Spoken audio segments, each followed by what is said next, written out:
for whoever have joined in, thank you so much for joining. We are ISHEL, which stands for Indigenous Sport Horse Equestrian League.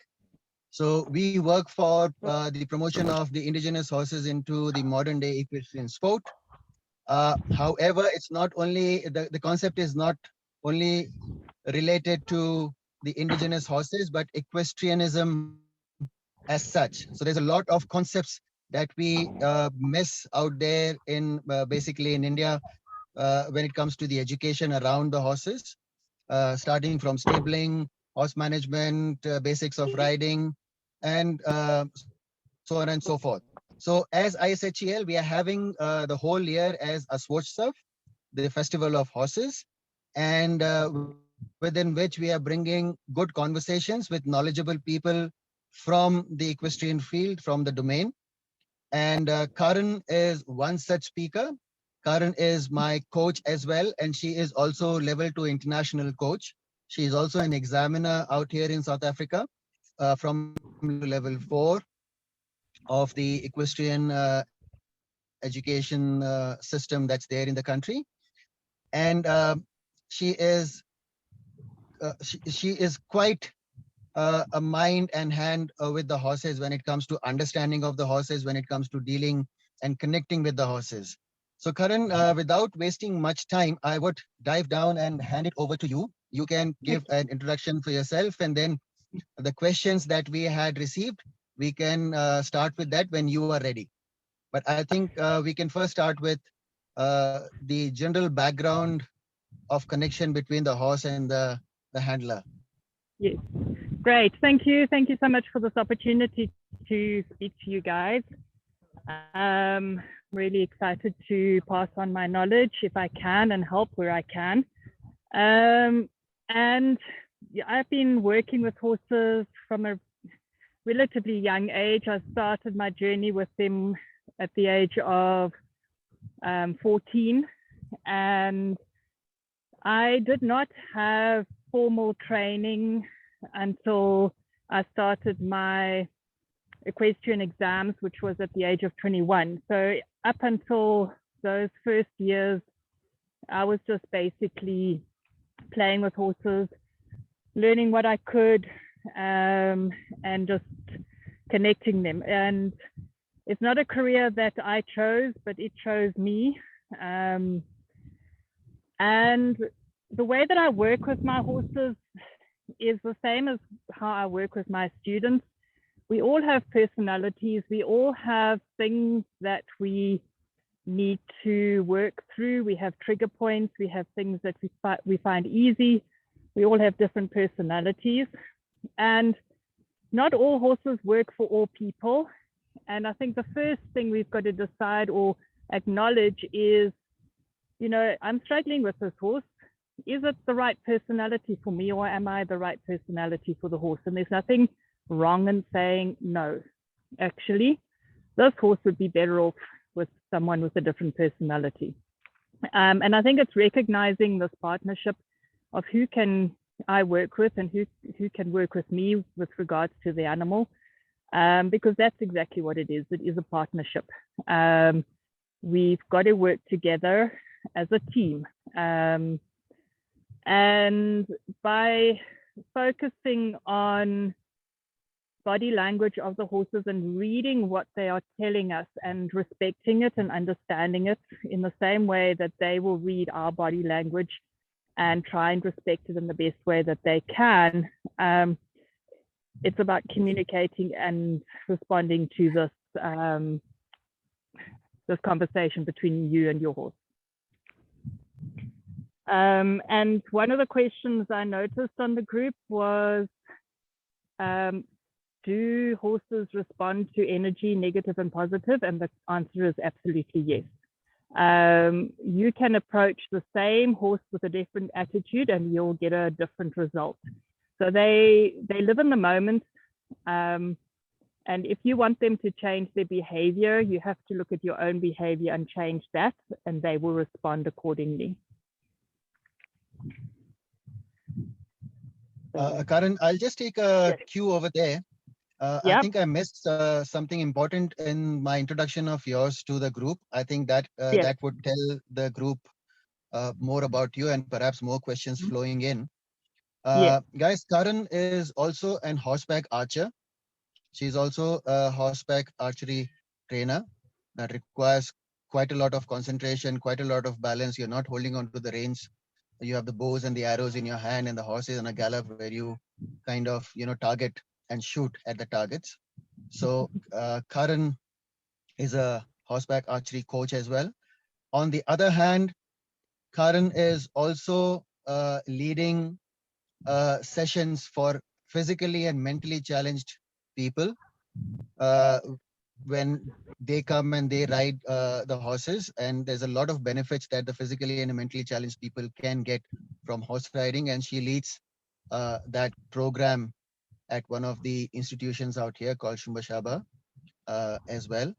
So from a psychology point of view, from a balance point of view, from an understanding point of view, any questions that you guys have, please feel free to ask, and I'm sure Karan will um, help you answering those questions. And then, Karan, can we? yeah, and before just to also add on to that, I also am an equestrian or equine specialist in the equine psychotherapy space. So I work with a psychologist in the psychology space with using herds of horses for equine assisted psychotherapy. So it's very much a holistic approach, and I work in all the spaces when it comes to horses and people. Right. Thank you, Karan. Karan, can we jump to the questions that Yes. I sent you? Sambit, are you there on the call?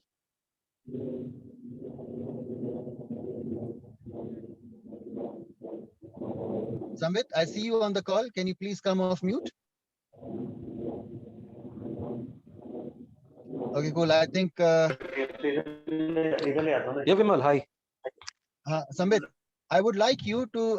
I mean, your question was one of the questions that I sent to Karan on list, but since you are there, I would like you to ask the questions to Karan directly when it comes to the bucking of the horses and the rearing of the horses. Okay. Oh. Sure. Once the discussion is, once we go through the webinar and when the question answer session starts, maybe I will ask that question.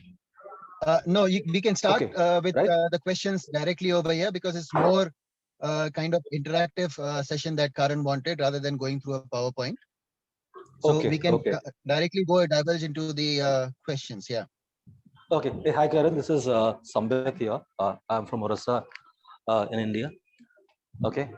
So I have a few horses with me. And so one of this indigenous horse that is there with me is a mare.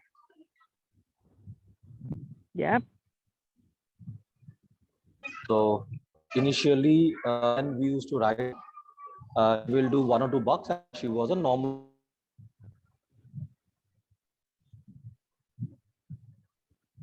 Losing you.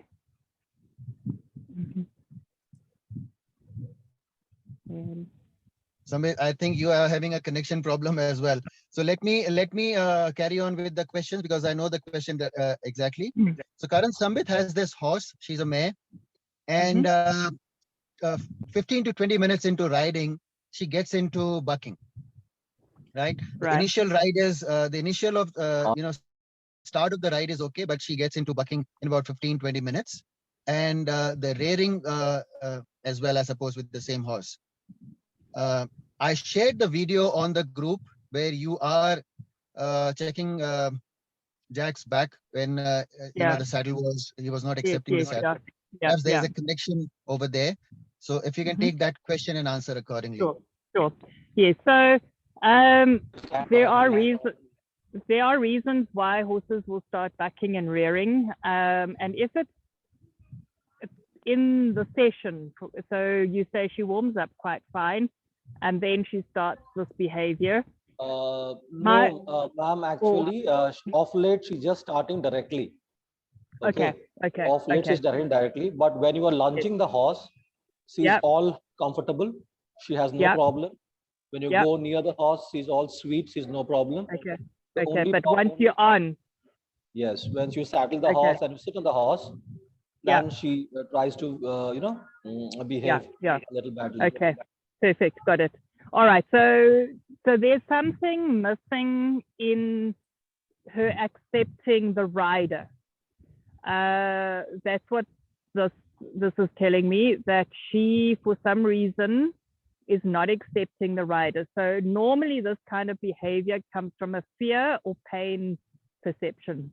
Either the saddle is not fitting, so if the rider gets on, then somewhere there's the saddle is pushing on a pressure point either around the wither or behind the back that is causing this, or she could have a weak back and the muscles aren't developed correctly for her to accept the work that's being asked of her.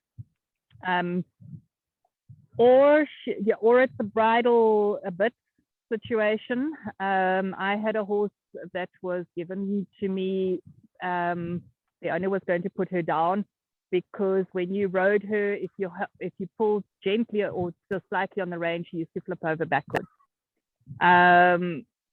Other than that, there was nothing wrong with the horse. And so what we did with her is we completely took the pressure of the reins from her, put on a rubber snaffle, and rode her purely off the seat.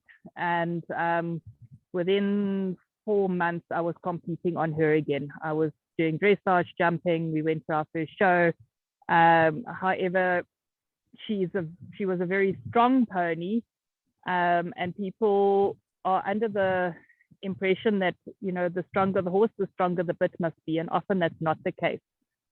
So there's certain things you can check here, and one would be the starting of whether anything's worrying her physically: her back, her mouth, her teeth, the bit, the bridle, her legs. So that would be my first starting point. The second starting point would be to check the rider. Is the rider the right size for the horse? Is the horse's muscles developed enough to do the work that's being asked? Because, backing and rearing means that the horse is literally not accepting the rider or the rider's A's or what's being asked of her. So that it sounds like there's some sort of fear or injury that has happened or is causing her not to move forward. Can be back, can be shoulders, can be mouth, can be teeth, can be anything like that.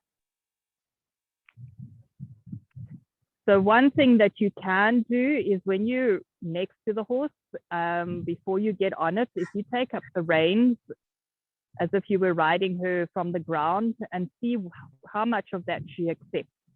If you stand next to her and you start asking her to do the movements before you get onto the saddle, see what triggers that behavior. And from there, hopefully you can work out what's causing it, and then you might need to take a few steps back in her training and develop her again and start again. Does that help? Samit, I think the best way forward in your case would be to do a video clip of the horse while she is being prepared for riding and while someone is riding, and also of the groundwork, maybe in lunging. And then we'll share it with Karan, and let's hear from Karan after seeing the clips what she thinks more about what's happening there. Sure, I will do that. Thank you, Karan. Pleasure. Thank you so much. Okay. Karan, I would like to move to another question, which is more kind of setting stage for the conversation, which is one of our members sent it through. I'm a new horse owner, and I don't have a lot of people like horse coaches or trainers available to me because I am in a very remote area, not close to the cities. And I would like to be a good horseman, but in absence of good trainers and coaches around me, and it's me and my horses, where do I start and how do I start? Okay, perfect. You start by start by spending time with them. So clearly you're doing all the work yourself, the grooming, the mucking out, the feeding, and all of that. And from there, look, there's so much information on the internet to help you and guide you. But I think what needs to happen is to find out what you don't know and what you're not comfortable with. Because the moment you've got specific questions to ask, it's much easier to come to either myself or Vimal or somebody, even if it's remotely, that can guide you through those questions.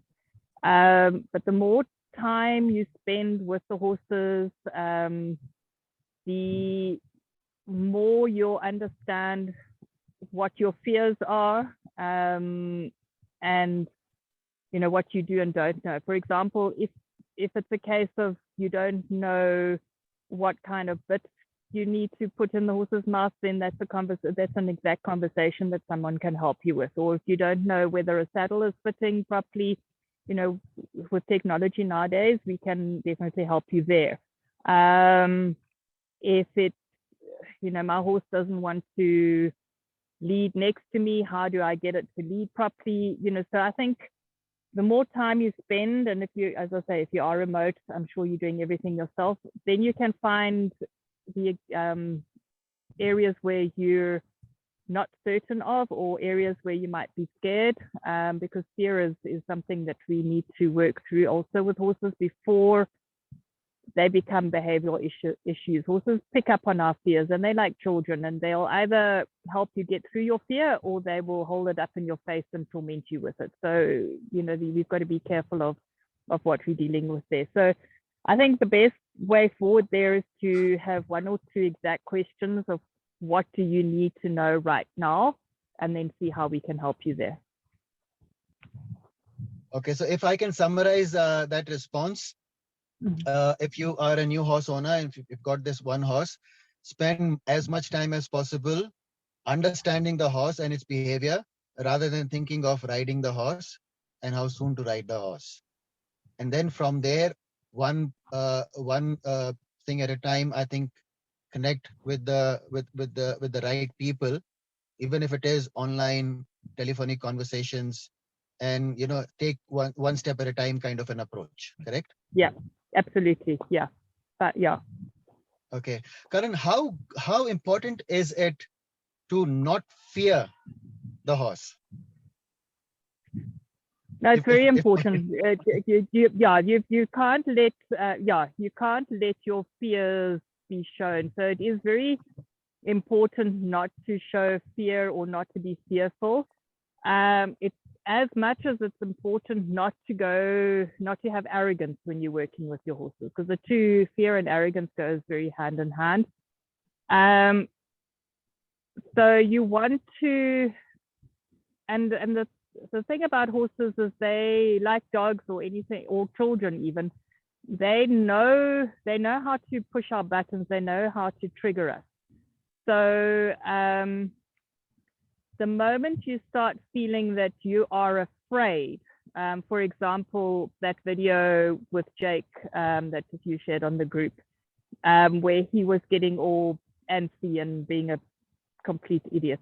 If I had shown fear in that moment in working with him, we would have had a complete disaster on our hand, because the moment I would show fear, the horse would think there was something to be afraid of, and they would react, and then I would react, and then this whole fear circle, and someone or something would have got hurt. So it's very important not to, is to breathe through your fear, because it's impossible not to show fear, because our heart rate goes up and our horses they feed off energy. So even if we try and not show it physically on our faces, they will pick it up on our heart rate. And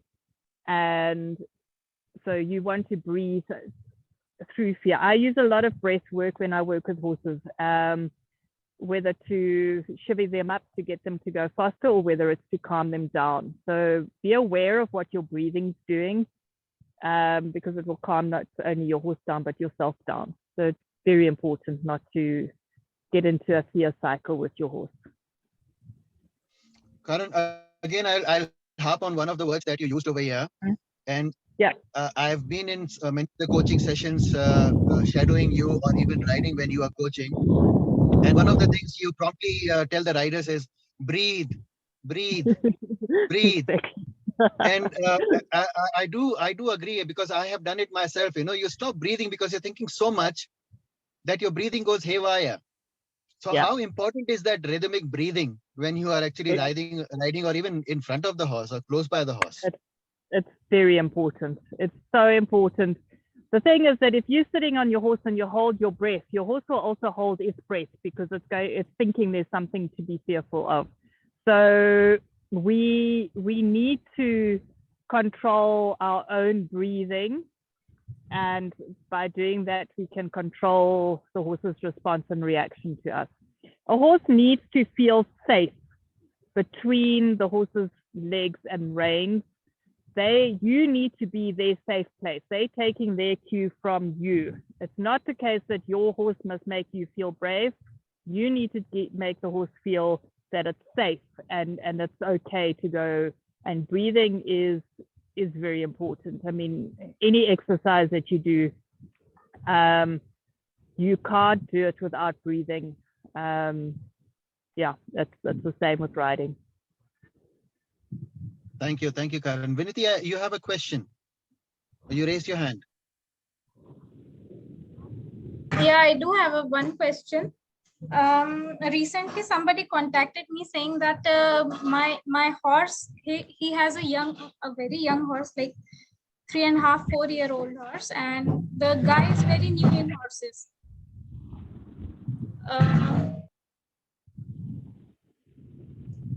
And what he did was, by calling some guys, he put a bit in his mouth. For 2 days it was fine, but from 3rd or 4th day, the horse wasn't accepting the bit and he was scared of those boys. So what exactly could be done to get him used to the bit and get it much more easier to give him a bit in his mouth? Okay. So there are various reasons why the horse will be scared of the bit. The one, especially young horses, two points to consider is what bit was put in its mouth and how was it put in. So with it was a normal snaffle bit. A metal one or a rubber one? No, metal one. Yeah. So with young horses, one tends to use what we call the happy mouth, the rubber snaffles, so that they've got something to chew. Then it's not as invasive. And the other question is, how did they put it in slowly, gently, or did they try and force it in its mouth? So it's the how and the what that needs to be answered. And the way forward, sorry, you carry on. So in front of owner, the boys put the bit very gently. But okay. After that, the other day, what happened, nobody knows, because they are saying we didn't do anything. But the horse is very scared of them and the bit, both. Okay. And then what happened? He's not letting anyone else also to put the bit in his mouth now. Yes. Okay. Okay. So something's happened. Is the horse backed, or are they just trying to get the bridle and saddle on? Have they backed the horse? No, they are just trying to put the bridle and saddle on right now. Okay. Normal okay. So something. Yeah. So something has happened. You're absolutely right. And my suggestion is to go right back to the beginning.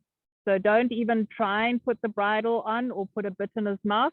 If he's worried about people coming near him, even just to catch it, I would now take the time to retrain him, even leave him in the paddock or something for a few days or a couple of weeks, and then come back, put the halter on, lead him, and just build up that trust, because, something has happened, as you've said.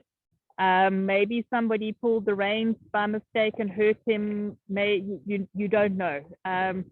But before it becomes a learned issue, I would just completely start again. Just give the horse a break. He's young, and then slowly build it up again.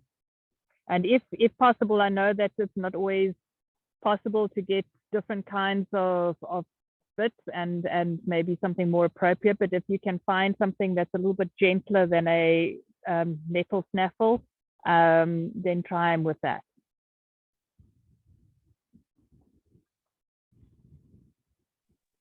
Okay, thank you so much. I'll just add on to that, with whatever Karan is explaining, we as equestrians, we know, I mean, it happens in all the other space of our life as well, but more so because we are dealing with another being over here. And I kind of stay short of calling it an animal because it can think and it can, react to our emotions and everything. So we are dealing with a being over here, and things can quickly transpire into a snowball effect. If we keep on doing things, and if we are kind of if the ego even unknowingly kicks in and say, कि ऐसे नहीं कर रहा है लेकिन करवाना है मेरे को, I'll keep on doing it until the horse gets it right. It's a snowball effect that we are getting into, and we are spoiling that horse for life. So it's a very important thing to come back to basics, as Karan is saying, and start afresh. Give it a break. Uh, um, we call it breaking the chain of thought or breaking the chain of action if things are not working, and having the patience of starting from scratch again. That's very important. Like we would do with our kids as well. Understanding where the problem is and then starting it afresh. Yeah, absolutely. And also, there's nothing wrong with starting, if you want to back the horse or lunge it or teach whatever the next step is, using a halter. You don't need to necessarily start with the bit. You can do a lot of the in-hand training just with a halter, pressure halter, if you have access to one. Otherwise, they're quite on the internet. You can learn how to make one.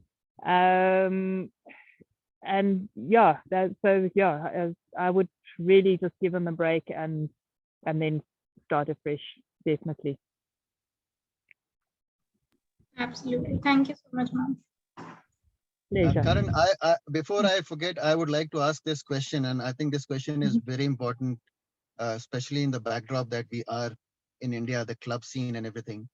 The riders will rock up at the club and the horse is already saddled up for the training session to begin. Half an hour and 40 minutes of training session, the rider dismounts and the session is done. How important is it for a rider to become an equestrian, an athlete with the horse, and actually start working with saddling up the horse himself or herself, and then connect with the horse and then start riding? No, it's very important. Even if we have the means and we have people to help you, I never get anyone to tack up my own horse, no matter what I'm doing. To teach riders, especially the youngsters, where they can, to go and fetch their own horses from the field, rub them down, groom them, tack them up, and more importantly, to untack them at the end. I've got a very strict rule with my students.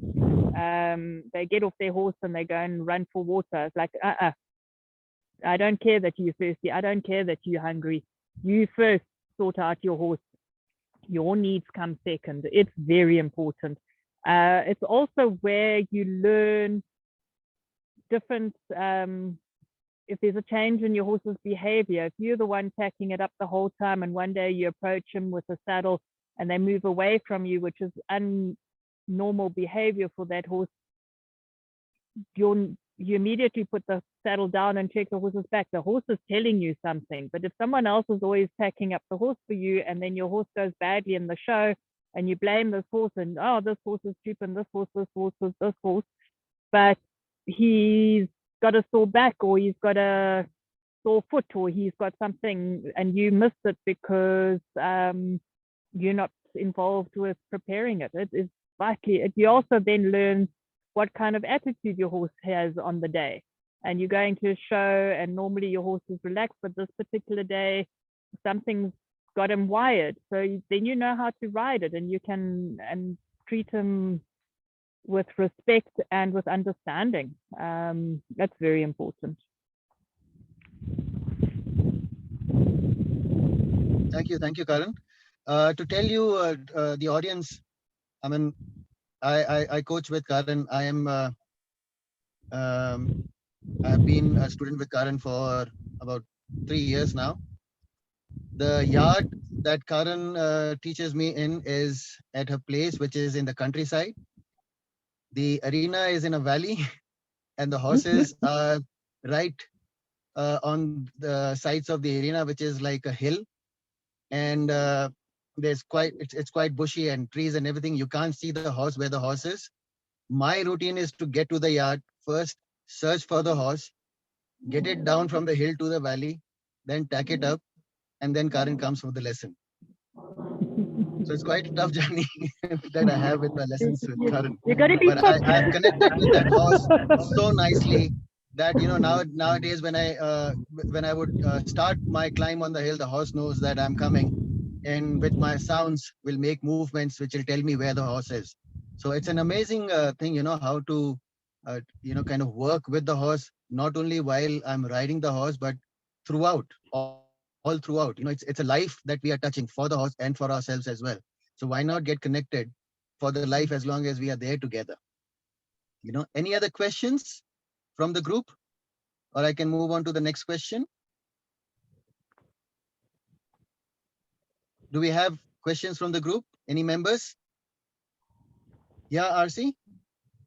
Yeah, Ramana. I wanted to ask you, would you recommend, before we close our session today, any books? I'm an adult novice rider, or rather learning to ride, and I've learned to trot and all of that, and then need to move on to other stuff. But I really would appreciate if you could point out any books or videos or things that I should be looking at for the horse. Rather, what would make it easier for me in the learning process? Learning to ride. Yes, the handbook that we use for the South African coaches is the FEI handbook, which is the Principles of Riding. It's the German handbook, but the FEI uses it, and we in South Africa are using it as our Bible, if you like, for coaches and riders. Okay. It's called the Principle of Riding. The other person where I get, the reason I teach the way that I do, which is very different from most people, I think I can, Zamal can tell, can agree with me here, is I follow Mary Wandless. She has the concept of ride with your mind.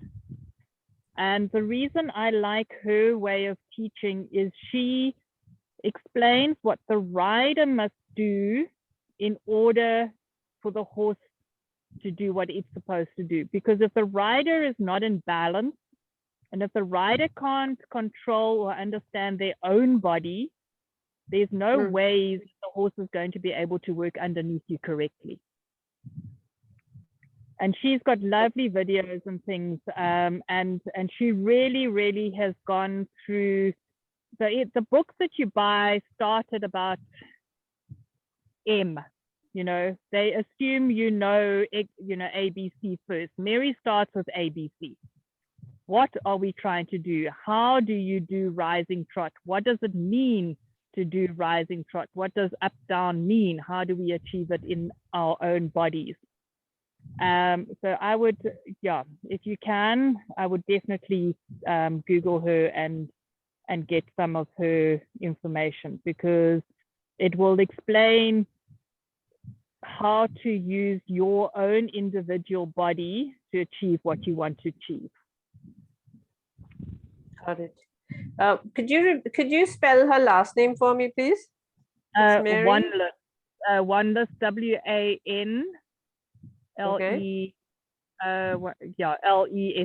Wandless. Okay, got it. Ride, yeah, ride with your mind is the concept, and she's got various videos. I think her website is pretty interactive as well, and any questions. Yeah. Right. And one last question, sorry. Sometimes they give us a horse, you know, some are slim and some have a wider girth because they are a different, well, a different breed, etc. And I sometimes find it harder. I'm about 5 feet 5 inches tall. So for me, it seemed a little awkward to ride a horse whose girth is really wide. But then again, I was told you have to get used to it. So yeah, we'll get used to it. But any tips on how to handle the anatomy of the horse if you know you don't get to choose because you go to this riding club where you are supposed to use different horses? Yes, yeah. So the reason that you're struggling with the wider girth is because your legs aren't long enough to necessarily Straddle reach over them. So yeah, so you might be feeling a little bit top heavy.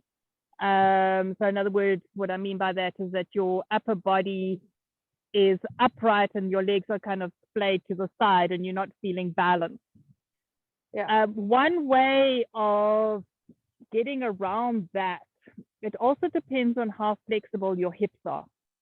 Mm-hmm. If your hips are not flexible, you are going to find it's a struggle to sit on a wider horse, and your legs are going to be very tense, and your hips and your pelvis is not going to move because you're holding it in place to protect it.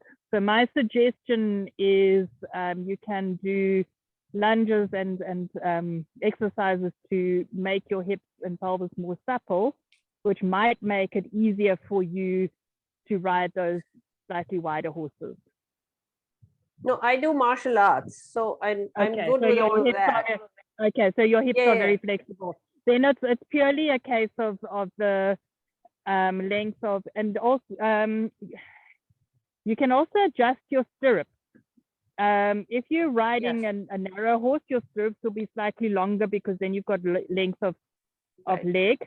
If you've got a wider horse, then you would want to have your legs a little bit higher because you've got to accommodate for that wider girth. That may be playing around with your stirrup length might help you. Sure. Great. Excellent. Thank you so much. That's a pleasure. And once again, Ramona, if you can send any clips that I can share with Karan, and perhaps there's something more that can come out of it. But I'll touch base with you through the group, if that's okay. Sure. Yeah. For sure. Great. Thank you. Yeah, we can move on. Any other questions? Okay, then I can ask mine. Karan, horses stabled or living out in open as a herd, what's better? That was a question as well. Yeah, look, of course, living out in a herd is much more natural and ultimately is better. However, for example, here where we are in Joburg with African horse sickness being a huge problem, we prefer to stable our horses during the summer to try and protect them from that.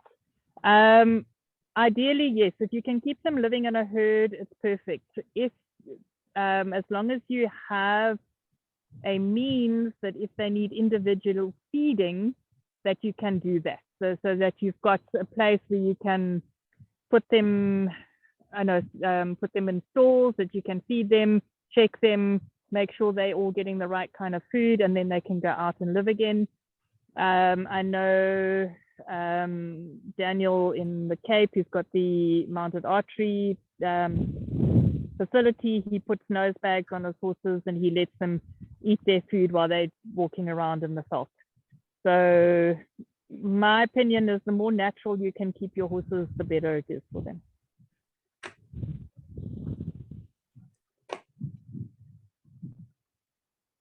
Is it? Good. That's an important point as well. Like we have the African horse sickness over here. We also have something called glanders in India, and there's an outbreak every now and then. So if the horses are, kind of close to each other in contact, it's it's a problem. So Yeah. that's a very important point. So even like I keep my horses in a herd situation back home in India.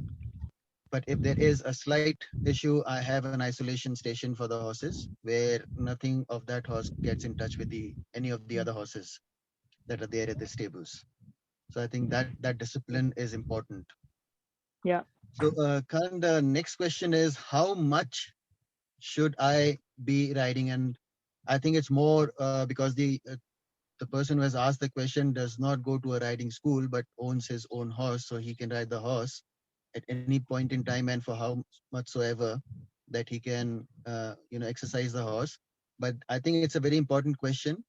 But if I also put one and one together, even if a person goes to a club and goes through a riding course or a training session, what is the amount of time which qualifies to be a good time for the horse to exercise or for the rider to exercise when it is not in a competition arena and you're preparing the horse or yourself for the forthcoming competitions? Okay. So that you So you shouldn't have a session that's longer than 45 minutes to an hour at any one time. That's including the warm up and the cool down. And as we always say, the riders need more riding than the horses. Riders take a long time to get riding fit. So we spend more time in the saddle just because we are unfit and not because our horses need it. So I have this policy that if I'm preparing a horse for a competition, for example, and I'm working on a specific something. So if I'm struggling with my walk canter transitions, then I'll warm up my horse, do what I need to do. And if he gives me 10 minutes of really, really good work, I'll put him away and leave it at that. You don't want to over drill your horses. So if you can divide your sessions up, you want to ride them 5 to 6 days a week. So in other words, a little bit of riding every day is better than drilling them twice a week. And if you can, regardless of what discipline you are doing, if you can divide those sessions up between a little bit of hill work or outright work with a little bit of trotting poles, a little bit of jumping, with a little bit of schooling, with a little bit of this, a little bit of that, then so it's like us cross training at a gym. So you want to cross train your horses, but you definitely don't want to spend more than an hour in the saddle. Okay, got it. I've just received another good question, Karan, on the sidelines. The person doesn't want to speak for himself. Obvious political reasons in the club situation sometimes. If it is known that the trainer is not doing the right thing or not telling you the right concepts of riding, and the trainer has been winning medals in his days, quite a few medals. So the other people, and it's quite senior trainer at the stable, so the other people can't even object to his ways and means. How can the student then approach the trainer to say that there's something wrong and should be corrected? Yeah, that is a difficult one. And how do you do it in a way that's diplomatic?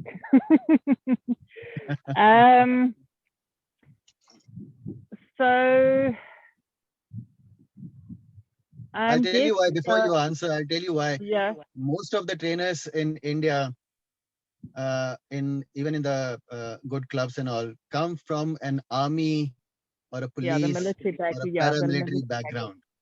Yes, there's a very different way of handling the horse and the student and everything around them when it comes to that background, and the egos are so sensitive to touch that one would rather carry on with the wrongdoings and learn the wrong ways of riding and just get through it rather than provoking the ego, which might land in trouble. And, and then if you have a personality like mine, I would rather have no lessons than ones that I feel are not good. So then I'll just do my own thing. But that doesn't help either. So it's a case of saying or trying to say, I'm not happy with my horse and the way it's going, and I feel maybe we need to take a few steps back, and do you think I can try this or try that? I don't know. So maybe come up with some ideas and quietly suggest. Let's give an obvious one. The horse is very tense. It's very tense. It's not wanting to accept the contact. It's not accepting the rider's legs. It's holding its head incorrectly, and you want to now approach the instructor and say, I really feel that my horse needs to go long and low and start learning to relax again, because me as a rider, I'm feeling a bit anxious, or so maybe turn it around and saying that the rider needs XYZ rather than the horse. I don't know, that might help. Or that the rider's not understanding, you don't feel the horse is doing it correctly, and can you maybe explain it in a different way that I can understand it better. And I guess it all depends on how receptive the person is, and by the question I'm guessing they're not very receptive. What I did in my situation, I had a similar, I've been taught by South Africa's, in my opinion, she is the best dressage instructor, and she was, I think she's retired now but she's an FEI international, I think 3-star dressage judge, so absolutely the top of the top. Also very fixed in her ideas and ways of doing things. So what happened with me is I went and did my courses with Mary Wanless and did the riding and then the instructor's courses with her. And when I came back, I had a better understanding of what was being asked. So without telling my coach, I started changing the way that I rode because I had a different understanding, and she was happy with the results and she left me alone. So that's another way of doing it, is to find have a better understanding of what you feel is going wrong and see if you can work it out for yourself, and then your coach doesn't need to know. Absolutely. I think it's a very interpersonal kind of skills that comes into play over there. It was a very open-ended question, and I think it's an open-ended answer to those kind of questions as well. Yeah. Another one is, how do I keep calm when lunging the horse? Breathe. Just breathe. And I think that's a very good question, because I've experienced it myself. Yes. At the moment where the horse breaks and doesn't listen or doesn't wants to do what you want the horse to do, things can get very quickly out of hand, and the anger can turn into rage very, very quickly. So I think that's a very good question. How do I keep calm when I'm lunging my horse? Yeah, and the answer is, as you know, is breathe. And then once you're breathing, you can look at the situation and find out what is going wrong. What is the trigger? What is the horse not understanding? Because it's they do behave like that, especially on the lunge, because they don't know the answer to the question you're asking them. So you might have to go back to the beginning again on teaching the horse how to lunge. What are they resisting? Do they not want to go on a circle? Are they going backwards? Are they rearing up? What is it that's not happening? And you might need to go right back to the beginning and start just,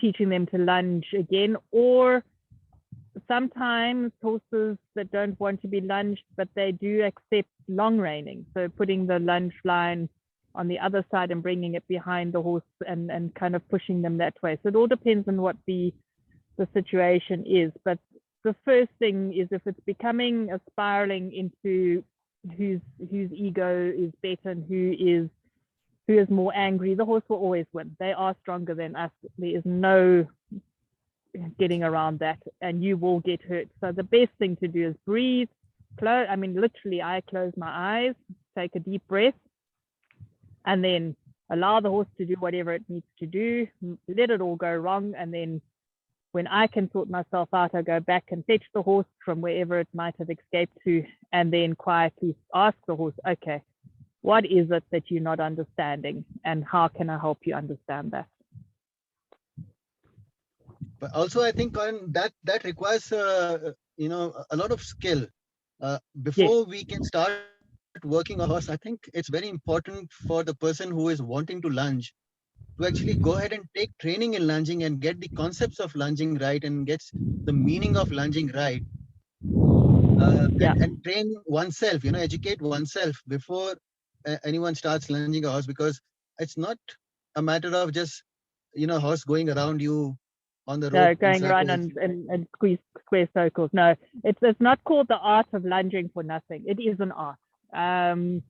And I know my pupils have always asked me, why do I charge the same amount of money for a riding lesson as I do to lunge their horses? And I said, because it's the same knowledge. You need to know what you're doing.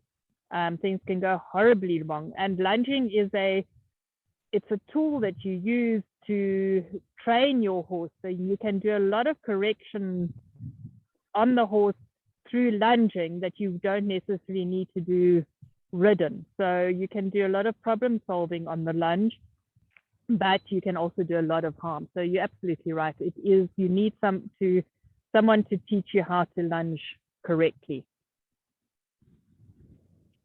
Yeah, and I'm saying that because I've gone through the same journey myself. I've been riding for years and years together before I started actually learning how to lunge in the last 1.5 years to pass my exams and everything. And, I could realize that it is really the art.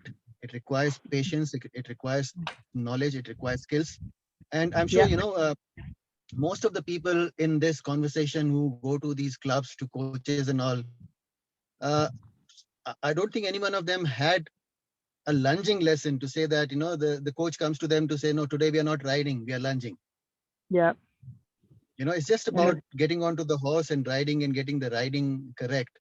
But I think there's so much connection that one can make with the horse just with lunging the horse for those 40 minutes and not riding the horse on that day.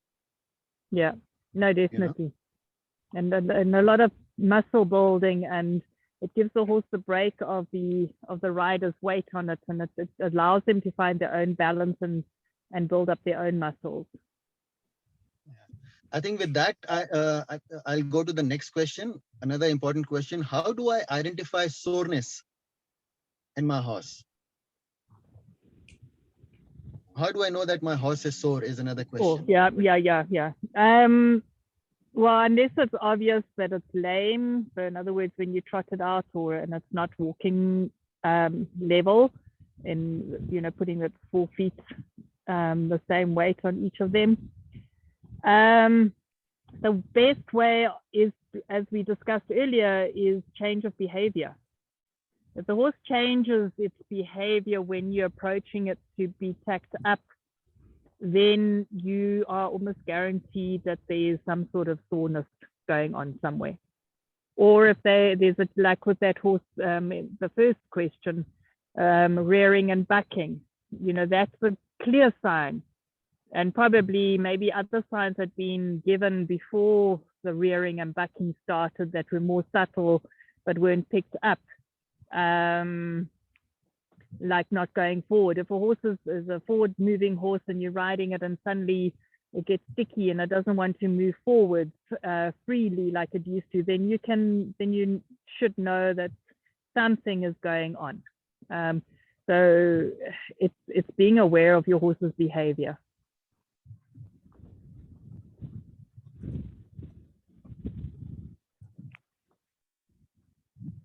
Does that answer that question?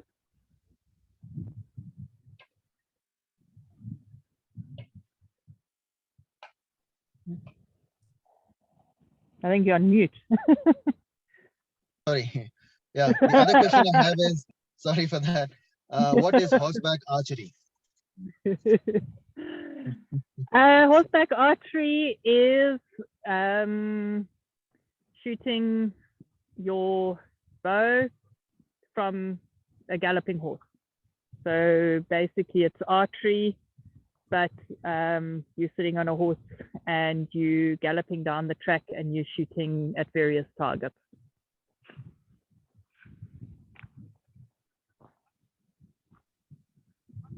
It's more than that, Karen. It is.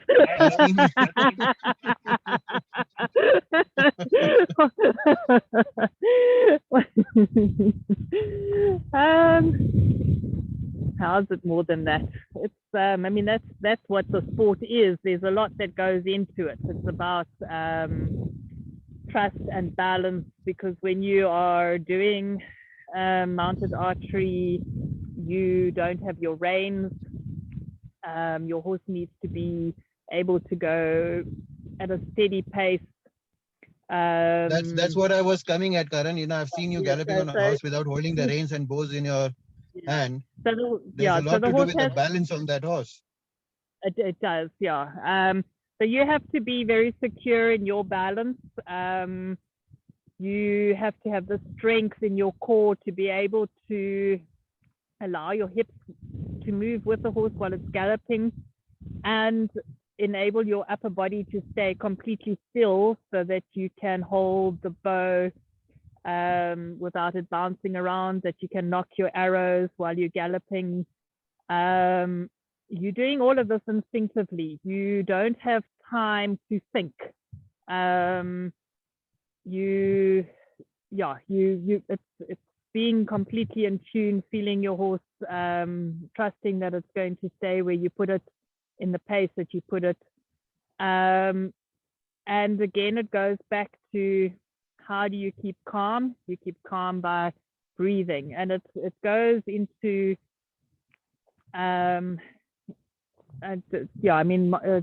horseback archery or mounted archery is a martial art. And it goes into breathing, discipline of the mind, keeping your body relaxed and calm. All of those things goes into it. Thank you, Karen. I hope some of the listeners actually take up horseback archery. I am trying to take it up. I don't know how successful I would be at the end of the day. Another question popped in. Another question has just popped in. What's the difference between rising trot and bumping trot? So one is correct and the other. Yeah. You know, one is the correct rising trot. One is correct and one isn't. Yeah. Okay. And I see so many riders bumping up and down in the seat on a horseback, poor horse. You know, the difference between a rising trot and a bumping trot really needs to be understood. So I think the bumping trot is supposed to be sitting trot. I'm guessing that's the correct. So rising is when you're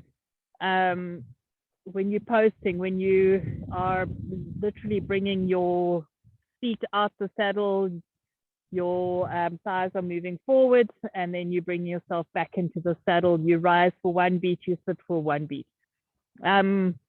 Rising is also not the correct terminology if you think of what you're doing, because your hips are going backwards and forwards. They're actually not going up and down. So you're bringing your thighs forward and then you're bringing them back down again.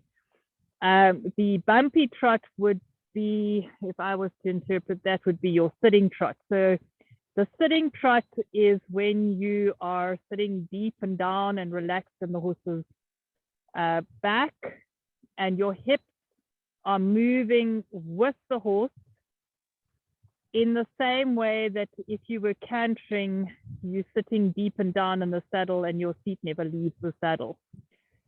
It takes much more strength to do sitting trot than it does to do rising trot. because for sitting trot, you need to keep that core stable and activated. You need to keep all your muscles around your hip activated in order to allow your joints to be soft enough to move with the horse. Does that answer that question? Absolutely, and I think that's a very important part of riding and connecting with the horse, because at times when the rising trot is done wrong and you keep on kind of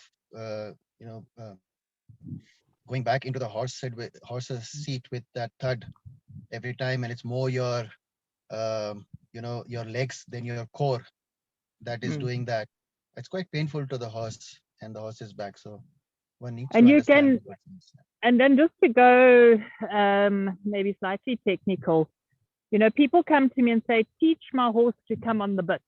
So I'm not sure, what ultimately, regardless of what discipline you're doing, you want your horse to work through its back. In other words, you want to strengthen the two long back muscles.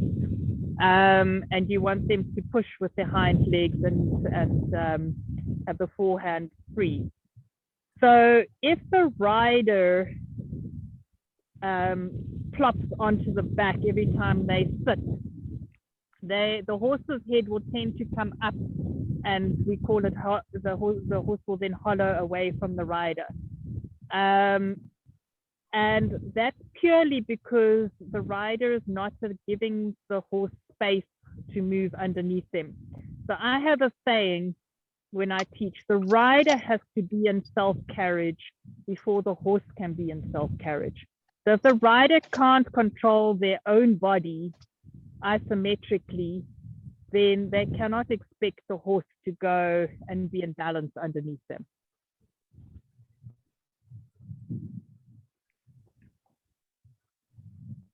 Absolutely. Good. Are there any other questions from the audience?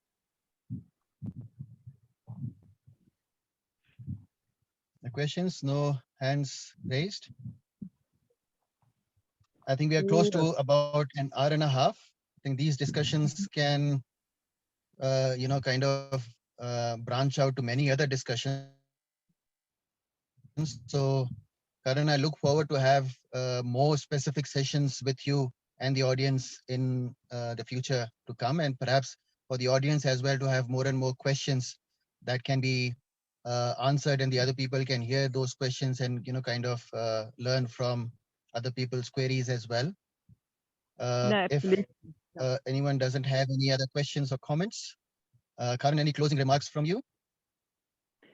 No, but just that I'm open to, anyone getting hold of me for, now that you've heard me speak, if there's anything specific or guidance or help, I'm just here, very willing to help in any way that I can. Thank you, Karan. And I think I'll share the contact details to the audience post the session here tomorrow. Thank you so much. Thank you so much, Karan, for affording time on a Sunday and talking to us. Most of us joining you from across the continent, India. I think it was a very good session. It was an enlightening session as well, and hopefully people have some kind of input or some kind of ideas before they go back to the horses and start interacting with the horses all over again. Thank you so much. Thank you so much for your time. And thank you so much for the audience as well for affording their time and coming and having this conversation as part of their routine today. ISHEL says thank you to all of you. And yeah, have a nice evening. For me, people know me as a multitasker. I'm sitting in my car doing this conversation. I'm going on the cricket field now because my batting is lined up. So well, enjoy your cricket. Guys, thank you so much. And thank you for hosting me, and I look forward to more such sessions. Thank you. Thank you. Bye-bye. Keep well. Bye. Thank you.